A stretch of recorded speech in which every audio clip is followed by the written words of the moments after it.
खबर देहरादून से है, जहां देहरादून के रिस्पना पुल स्थित पैनेसिया अस्पताल में अचानक आग लग गई। अस्पताल में आग लगने से एक मरीज की मौत हो गई, साथ ही कुछ मरीजों की झुलसने की भी आशंका जताई गई है, जिससे मौके पर अफरा तफरी का माहौल बन गया। जानकारी के मुताबिक एसी में ब्लास्ट होने के कारण यह हादसा हुआ। हादसे के दौरान अस्पताल से कुछ मरीजों को दूसरे अस्पतालों में शिफ्ट किया गया। वहीं कैलाश अस्पताल में लाए गए 6 मरीजों में से 2 की हालत भी नाजुक बनी हुई है। हादसे में कई पुलिसकर्मी भी घायल हुए हैं। प्रत्यक्षदर्शियों के मुताबिक आग लगने के कुछ ही मिनटों में पूरा अस्पताल धुएं से भर गया था। कई मरीजों को सांस लेने में तकलीफ होने लगी, जिसके बाद अस्पताल स्टाफ और राहत टीमों ने आनन फानन में रेस्क्यू अभियान शुरू किया। मरीजों को स्ट्रेचर और व्हील चेयर के सहारे बाहर लाया गया। घटना की सूचना मिलते ही फायर ब्रिगेड, पुलिस और प्रशासन की टीमें मौके पर पहुंची। दमकल कर्मियों ने कड़ी मशक्कत के बाद आग पर काबू पाया। अधिकारियों के अनुसार फिलहाल स्थिति नियंत्रण में है और आग लगने के वास्तविक कारणों की जांच की जा रही है। गढ़वाल आयुक्त विनय शंकर पांडे ने बताया कि फिलहाल किसी भी मौत की आधिकारिक पुष्टि नहीं हुई है। उन्होंने कहा कि जांच पूरी होने के बाद ही आग लगने के सही कारण स्पष्ट हो पाएंगे। देखिए, हॉस्पिटल्स का तो माननीय मुख्यमंत्री जी ने शुरू से ही कह रखा है कि जो हमारे हॉस्पिटल्स हैं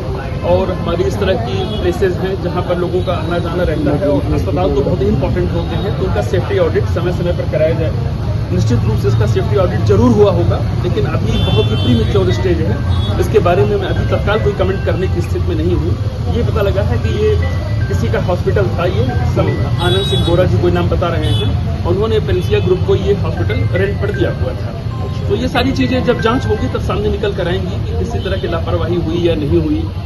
हालांकि जो प्रथम दृष्टया मामला फायर सर्विस का होता है कि ये शॉर्ट सर्किट का ही लग रहा है, क्योंकि गर्मी बहुत है और इसी लगता है कि वहाँ कुछ प्रॉब्लम है। वहीं देहरादून के सीएफओ अभिनव त्यागी ने कहा कि राहत और बचाव कार्य समय पर शुरू कर दिया गया था और फिलहाल किसी बड़ी जनहानि की सूचना नहीं है। देखिए, माना कभी हमारी पहली प्राथमिकता जब भी कहीं आग लगती है तो ये रहती है कि कोई भी व्यक्ति ऐसा ना हो कि किसी की कैजुअलिटी हो, कोई भी व्यक्ति अंदर फंसा न रहे। उसी को देखते हुए तत्काल 5 से 7 मिनट के अंदर हमारी टीम यहाँ पहुँच गई थी और टीम ने पहुँचकर जितने भी पेशेंट थे अंदर सभी को सकुशल निकाल लिया था। तो सबसे जो अच्छी बात है आज की इस घटना के बाद वो ये है कि किसी व्यक्ति की हॉस्पिटल में जलने से, जैसा हमने देखा है, किसी की कोई डेथ नहीं हुई है। देखिए, आईसीयू में पेशेंट तभी भर्ती किए जाते हैं जब वो क्रिटिकल स्थिति में होते हैं, ये आप सब लोग जानते हैं।